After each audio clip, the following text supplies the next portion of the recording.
we have quorum, so I was going to say it was 4:30. It looks like we have quorum. Okay, welcome to the, what is the date today? The August 21st edition of the Landmarks Commission. Item A on our agenda is information about the Zoom meeting, and it looks like we've all got that down pretty well. Item B is roll call. Stephanie, what do you see in front of you? I have everybody present except for Rebecca. Okay, and she usually does join, so Yeah. okay. We'll keep our fingers crossed there. Item C, approval of tonight's agenda. Do we have a motion to approve? Motion to approve. Second. Having a motion in a second, all those in favor say aye. Aye. Aye. And no one's opposed. Motion carries. Item D, approval of the minutes from the previous meeting, for the July 17th meeting. We have a motion to approve. So moved. We have a motion and we need a second. Second. We have a second. Having a motion in a second, all those in favor reply by saying aye. Aye. Aye. Right. Anyone opposed? No one's opposed. That motion carries. Item E, number 1, certificate of appropriateness 23-07, consideration with possible action on a design review for a building addition located at 100 South Jefferson Street, held over from the April 19th meeting, April 19th Landmarks Commission meeting, excuse me. Jason. Jason is at work today, so Gotcha. This is this is the building, the federal building and the Brown County Courthouse. So just kitty corner from City Hall here. This application was reviewed by you all last spring, and it was held until SHPO approval was completed. That was done. We have confirmation from SHPO that the project received their approval, so now it's coming for our approval here. This is a building addition coming off of the first story of the courtroom, or sorry, the courthouse, and then connecting also to the federal building here. So this is, like, if you back up a little bit, this would be that green space at the intersection of Walnut and Jefferson. So this is a visual of what it will look like. Okay. Floor plan to give you kind of an idea, basically to be used as an entryway. I believe that there are some architectural features that protect the original facade of the courthouse and then also the federal building. Generally, when it comes to SHPO approved projects, we kind of fall in line with what they say. We do have some authority. We have equal authority with them when it comes to project approval. But we have no issue with what's been proposed or approved by SHPO, so we're recommending approval for the addition. Can you put the rendering back up? Yeah, please.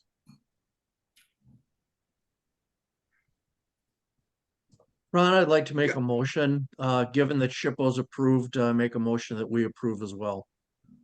Okay, I'm trying to, okay, that's, we have a motion to approve. Is there a second? I will second that. Having a motion and a second, any further discussion, folks? Okay, well then all those in favor reply by saying aye. Aye. Aye. Okay. Anyone opposed? Okay, the motion to approve carries.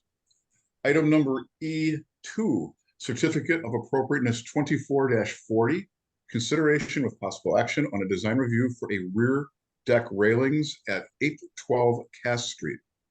Steph. This is in the Astor Historic District. I believe this is a contributing building. The front of the building does have quite a bit of integrity left to it. However, this is a rear flat porch that is not visible at all from the front of the right of way.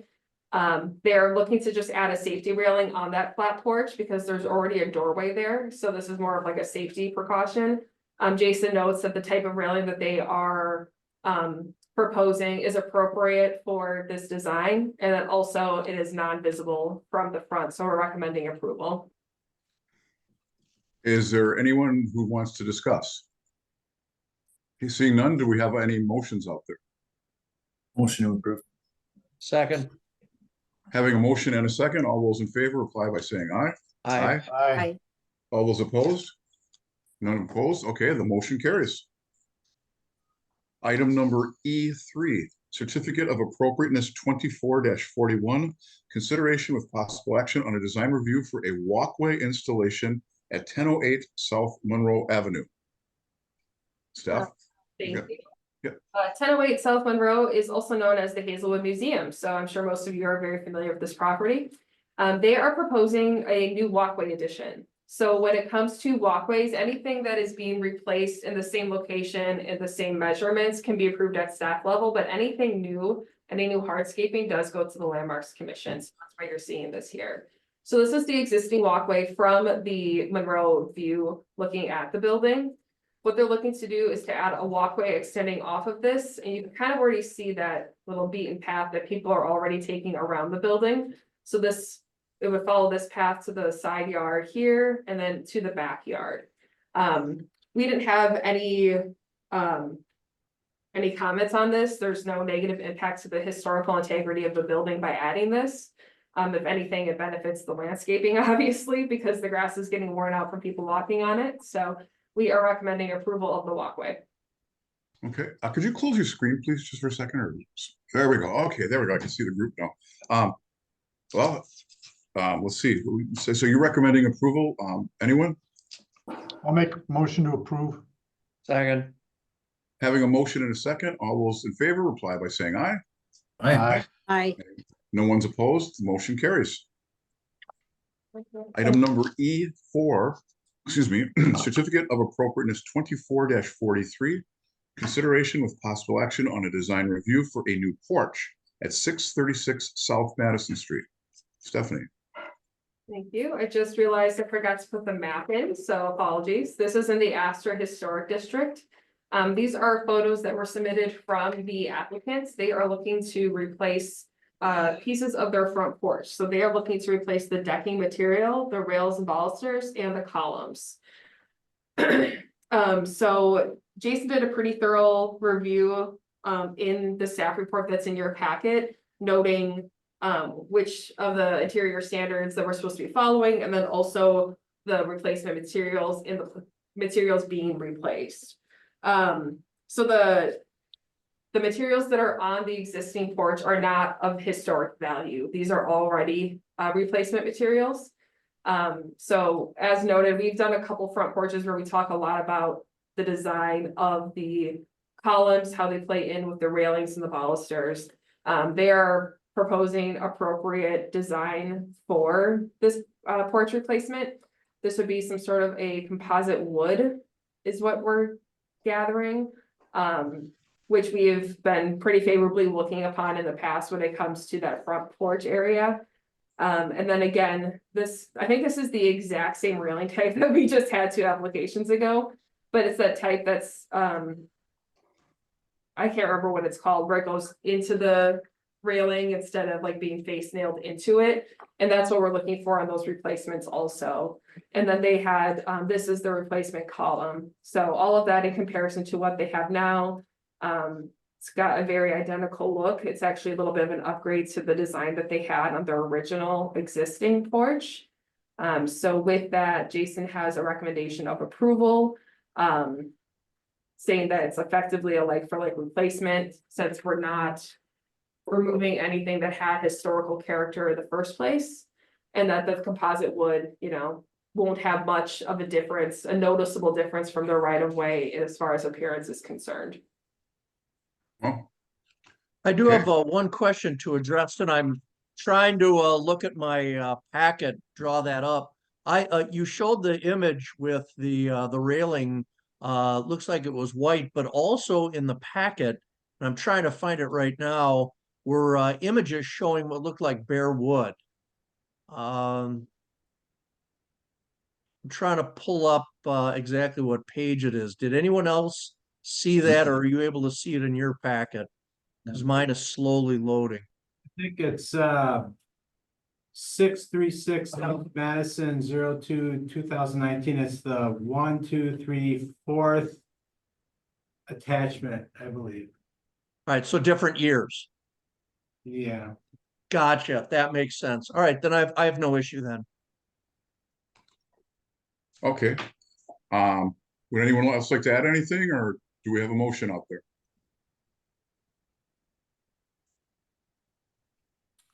I'll make a motion to approve. All right, I'll second. having a motion and a second, all those in favor of approval, say aye. I Aye. Aye. Anyone opposed? No one's opposed, the motion carries. Nice work. Item number F, informational, number 1, staff level COA applications. Stephanie. As promised, in July, I forgot to add the photos, so I'm gonna go over the July ones as well as the August. These 3 are from July. There was a fence installation at 500 Eliza. Storm windows at 840 South Jackson Street. These were not all the storm windows, and some of those are original wood storms. So these were just some of the already replaced storm windows getting replaced with new storm windows. And then gutters at Ron's house. So that was it. And then again, at 840 South Jackson, they had a separate application for roof gutter and downspout replacement. This house will continue to have applications come before you. It's in pretty rough shape. It has a lot of inspection orders, and they're doing a really great job at taking piece by piece to do some restoration work. So that one will continue to have some applications with us. Another fence at South Quincy. This is a corner lot, so this was just in the rear facade that the fence is going to be. A new roof at 1035 South Webster, same color, same material. And then for the August ones, we've had 4 applications so far this month. Storm windows at 621 South Monroe. A variety of different fences at 616 Dousman. This one's at the corner of Dousman and Ashland. So those corner lots do have some funky fence regulations. So they're gonna be putting in a taller fence where they're able to in the rear of the yard, and then putting in a shorter, similar style picket fence towards the front along the alley to try to keep people out of the property. This is right next to the gas station. So they might do some of that installation now and some later, but they're gonna be fencing in most of this yard. We had a roof application at 626 South Madison, again, same color, same style, and then 1222 South Monroe, which we did a very large approval for earlier this summer. They're gonna be redoing the roof. Same color, same style. So those are all the updates I have. So you have been busy. Yes. Nice. Okay, item number F2 is a date of our next meeting, is September 18th, 2024. Before we motion to adjourn, does anyone else have anything they'd like to add or share? I'd just like to point out by Stephanie adding the July staff levels, it has pushed the duration of this meeting beyond what would have been a record. So Stephanie, well done. Well done. Yeah, and it doesn't matter. I had something to talk about anyways. Yeah, it's Paul, it's not my fault. All right, hey, nonetheless, Stephanie, well done. My heart was pounding. I guess, Stephanie, my question to you is, there was a lot in the news, obviously, if everybody's been keeping tabs, the city of Green Bay is intending to purchase the Green Bay Press Gazette building for relocation of the police department. As a part of that sale agreement or buy-sell agreement, they're potentially looking at transferring ownership of fire stations 1 and 3. My question is fire station 1 in the downtown historic district? No, It is not. no. Okay. And I I don't, assume fire station 3 is not in the district either? that one is not in a district, but it's eligible for listing on the National Register.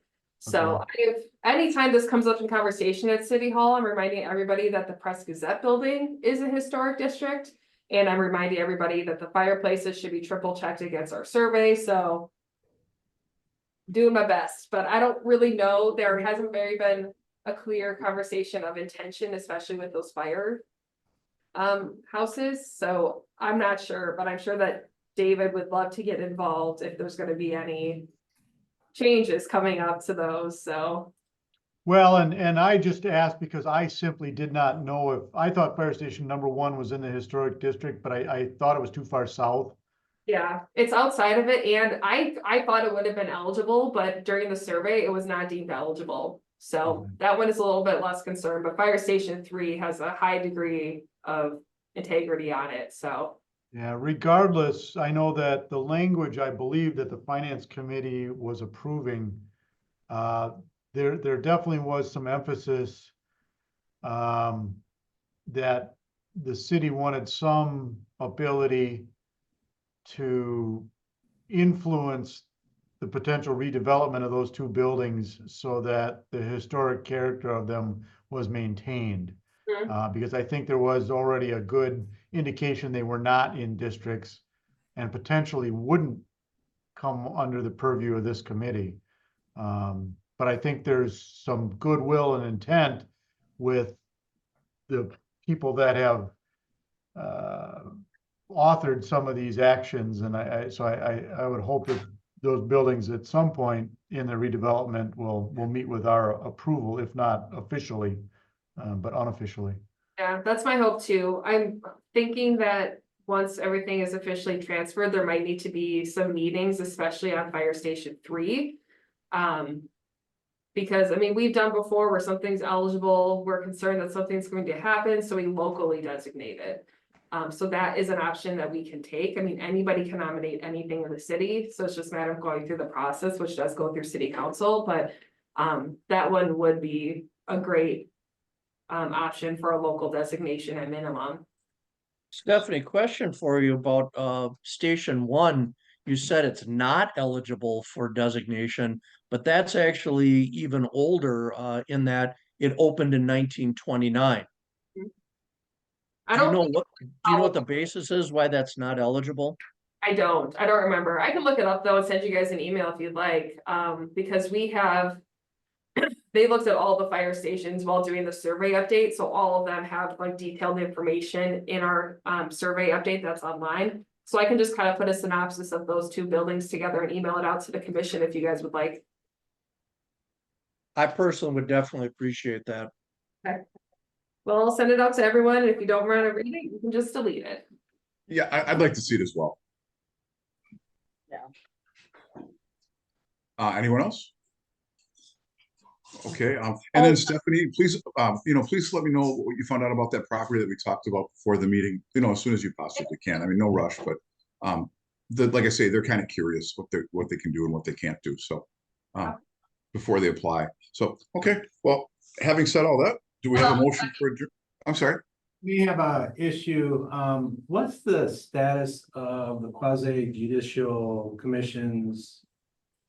Is that to staff yet? Nope. So what he's discussing is there's been a push in our law department to make the Landmarks Commission a quasi judicial commission.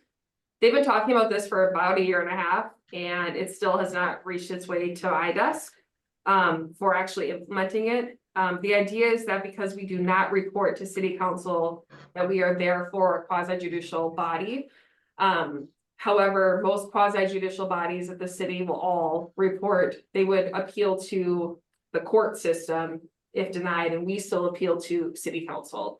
So there's been a lot of conversation about trying to make this body quasi judicial. So it would just run a lot differently. There's swearing in of people, there's testimony that's given, it's much more formal. And I have not gotten any update from our law department on if that's gonna hit us or when that's going to hit us, but I am not interested in that happening. I like the free nature of this body. I think it functions a lot better because it's easier for people to come and speak with us. It's easier for us to be educational in nature with the citizens of Green Bay. So once that comes, I'll be sure to keep you guys posted as I get that information, but they've been talking about that for a while. Yeah, and And I'm it's yet to happen, I'm so, motivated to keep it the way it is. Yeah.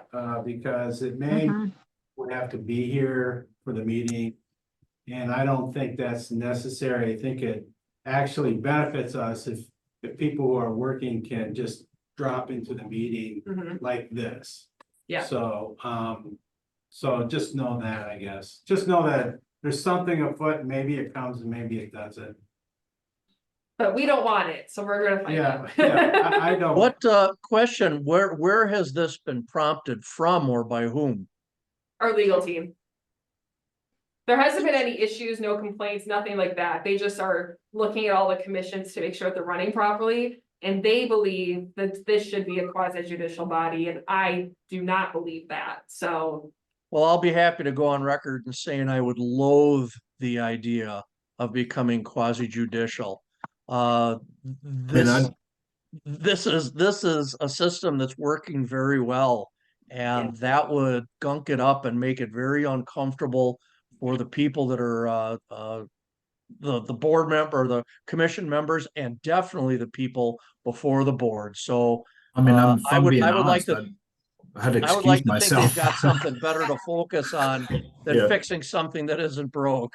I'm sorry, Steve, you said something funny at my expense? No, not at all, David. I mean, I think if we entertain having a different authority than we do now, I would excuse myself from this board. Yeah, that's the Huh. kind of the impression that I gave them. I was like, these are working professionals, like this benefits them to be able to like work like this, but also to be able to be conversational in nature. So if it's you guys like sitting there, like decide with a gavel, I don't think that that functions very well for the way that we've set this up, or the intentions that we have for the committee either, so. Yeah, I wanted the commission to know this is going on, so it isn't just popped up. I'm Jim Hutchison, Alder of District 2. I'm part of the commission. If you have any questions or if you hear of anything and you want me to investigate it through the common council, I'd be happy to do it. Not formally, informally, to just see where the status is. But I do not want to see a change in the decorum of this commission. Having been a part of it only for half a year, I think it works well. And it gets things done in a quick fashion for those applicants that need it. So I'm in the camp of keeping it the same. I've been on the quasi judicial and the Board of Appeals. And that's really gotten very officially lawful, if you will. And I would hate to see that happen here. I really would, so. Yeah, Agreed. cool. So, Ron, I'll make a motion to adjourn. But before I do so, I wanted to just comment that it sounds like you got a potential future applicant that's questioning what they can do to their property. That's Tell correct. them they can do whatever they want as long as it takes longer than 13 minutes for us to resolve. Yeah. Hey, no, really, it's important stuff that we talked about here. I don't mind a record not being set, that's for sure. We talked about some very important things here today, and that's what we have to do. Because we have to take this very seriously. So Oh, I think you want the record, you just don't show it. I will admit, There's I kind always of thought, next month. looking at the agenda in the packet, I thought tonight might be a record, though. I thought, choose. I knew, David, I knew you'd have the clock going. Let's put it that way. Very revealing, very revealing. I'll make a motion to adjourn the meeting. Oh, wait, can I just, Stephanie, would you let me know? I can't find the email about my term as. Oh, yeah. And do I want to re-up? Yes. Okay, you got it. Okay, Okay, so- thanks. So we have two motions to adjourn. So is that a motion and a second? Yes. I'll second. Okay, all those in favor? Aye. Aye. Bye. Anyone opposed? Okay. Hey, good night, everybody. Good night.